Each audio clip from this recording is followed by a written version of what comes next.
Are you looking for a camping food recipe that'll make your tongue slap you? Stay to the end because I'm also going to drop in there another recipe that I do using my leftover chili just to switch it up a little bit.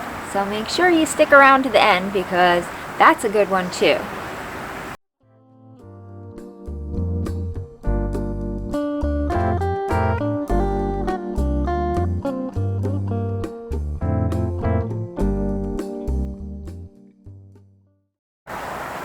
If you're like me, when winter comes, you start thinking about chili. Why? Because it's nice and warm, makes you feel all warm on the inside. And if you're also like me, you tend to make chili like you're feeding a small army. At least Rob always tells me, who are you feeding? So with that, I always have to make different recipes out of my chili. Who likes eating chili the same way, day after day after day? Not I. I like to switch it up a little bit. I'm not going to go over the step-by-step process of making chili. I think we all have our own secret recipe or a recipe that has been passed down and we've kind of added our own little spin on it. So I'm not going to recreate your chili recipe, but I'm going to create a recipe using your chili recipe. Let's get going so you can start making these at home. This is my favorite recipe for reusing your leftover chili. If you are a mom on the go, or you have football or baseball, or you're always moving and you just need something that you can just pop in the microwave real quick and it's like a little mini meal, well, here you go. I start off by using the puff pastry sheets and I cut them into a 3" by 3" square. Now I take those squares and, well, first I have to spray down the pan. Don't want those beauties to stick in that thing. Then you're going to just fit each square into the tin as if they're going to be little pies.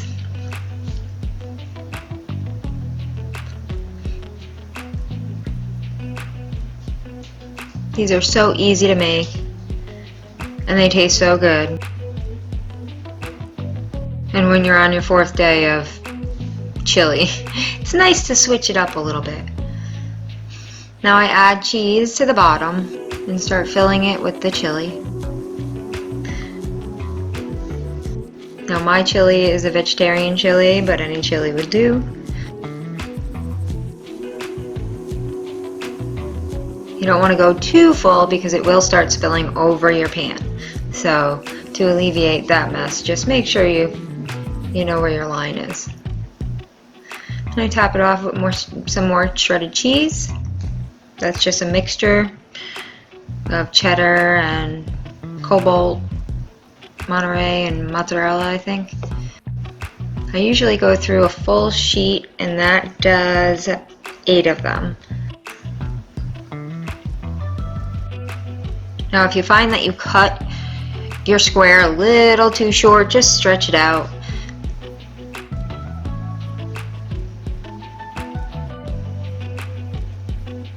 You don't need to pop these in the oven for about 15 minutes on 400. You do want to check on them because everybody's oven is different.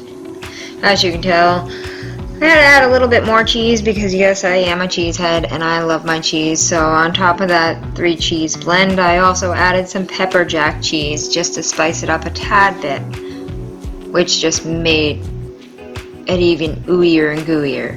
And there you go. That's your end result. You can grab it and go.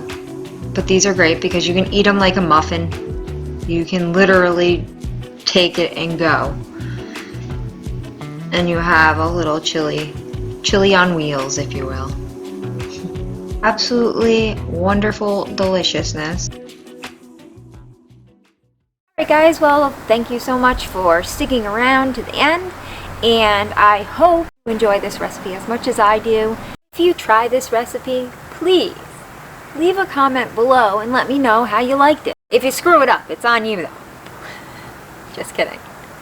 Well, not really. I'm not going to toot my own horn here, but other people have tooted my horn. They say my chili's pretty good and it does taste like there's meat in there even though there's no meat in there. Alright, we'll check in next time. Bye now.